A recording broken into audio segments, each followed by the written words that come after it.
요양시설을 가지고 계신 분, 요양시설을 짓고 싶으신 분, 요양의 모든 것을 해결해 드립니다. 요양의 A부터 Z까지 편안히. 안녕하세요.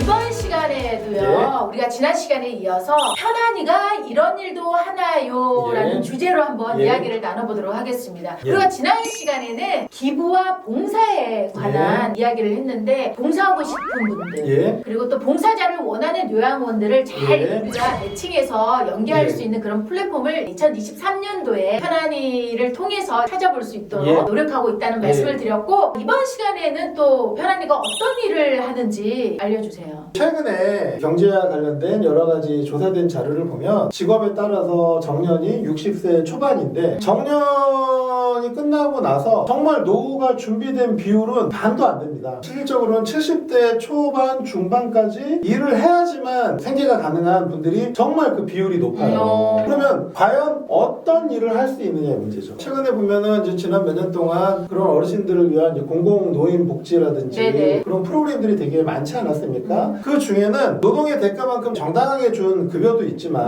일정 부분은 실은 급여 자체에 대한 보상보다는 보조금을 주느니 일이라도 시키는 형태라든지 약간 이런 부분도 있었어요. 그런 부분보다는 실질적으로 60세 이후에 70세 중반까지 어느 정도 근로가 가능하신 분들에게 시니어 일자리를 연계해 드리는 게 저희 편안이의 목표 중에 하나입니다. 만약에 이제 30대나 40대 에너제틱하고 생활비가 많이 필요하신 분들은 요양시설에서의 어떤 근로나 이런 것들이 금액이 크지 않다 보니까 내키지 않고 적극적이지 않을 수 있지만 60대에서 70대까지 되시는 분들은 그분들에게 맞는 노노케어라고 합니다. 그러니까 일본 같은 경우 지금 많이 이렇게 하고 있는데 끝내는 어르신들을 케어하는 거는 그보다 조금 덜 나이 먹은 노인분들을 케어하는 게 제일 편할 수 있거든요. 그게 이제 배우자나 가족이기도 하지만 그게 아니라 진정한 노노케어는 남의 도움이 필요하신 그런 어르신들을 60대에서 70대 중반까지 액티브 시니어분들이 케어를 하면서 부족한 경제도 지원을 할 수 있게끔 하는 게 저희 이제 플랫폼의 가장 큰 목표입니다. 편안이 같은 경우가 정부에서 하는 여러 가지 일자리 시스템이라든지 갖고 있는 고유의 플랫폼 기능이라든지 정부랑 경쟁을 하려는 건 아니고요. 어쨌든 정부에서 진행을 하다 보니 사각지대라든지 민간 기업과의 연계에 있어서 조금 어렵다든지 관련 법규에 의해서 정부가 좀 적극적으로 홍보하기 힘든 부분들을 가려운 곳을 긁어주라. 긁으려는 겁니다. 그렇다 보니 요양시설들 중에서 60대와 75세가 필요한 분들 그리고 또 괜히 잘못 인연 맺어져서 서로 속상한 경우가 생기기보다는 그 전에 먼저 서로 조심하게 하려는 그런 역할을 편안이가 하려고 합니다. 그러면 이 역할 역시 지난번과 동일하게 서비스 차원에서 편안이에서 계획하고 있는 건가요? 맞습니다. 그러니까 이건 좀 민감한 부분이긴 한데 기부와 봉사하고는 달리 유지 보수 개념의 간단한 수수료가 발생할 가능성이 있고요. 최대한 양 당사자한테 부담을 드리지 않는 방법으로 관련 법규에 위배되지 않게끔 진행할 예정입니다. 아직까지 60대 초반이라 그러면 예전하고 너무 다르잖아요. 60대 초반은 경로당 입장도 안 돼요. 그러니까 한 70세 중반 넘어야 네가 땅바닥에 떨어진 돈 주기가 이제 조금 힘들겠구나. 아침에 일어나면 뼈에서 뚝뚝 소리 좀 나겠구나 이런 소리 들리지. 요새는 뭐 70대 중반까지는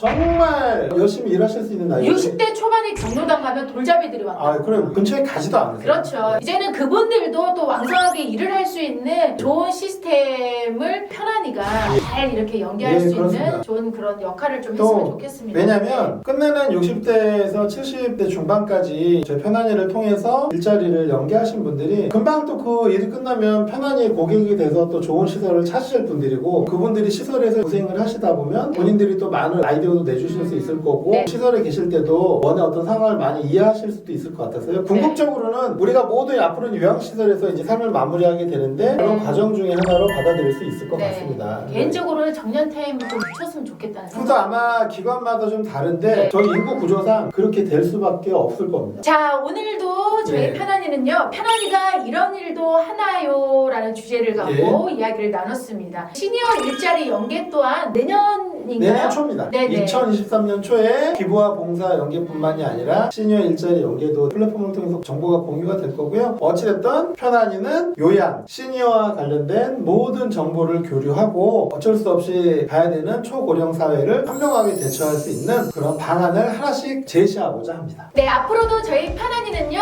요양에 관한 모든 것들을 함께 고민하고 해결해 나가도록 하겠습니다. 꼭 같이 고민하겠습니다. 저희한테 많이 기대해 주세요. 여러분, 이번 한 주간도 다 함께 편안!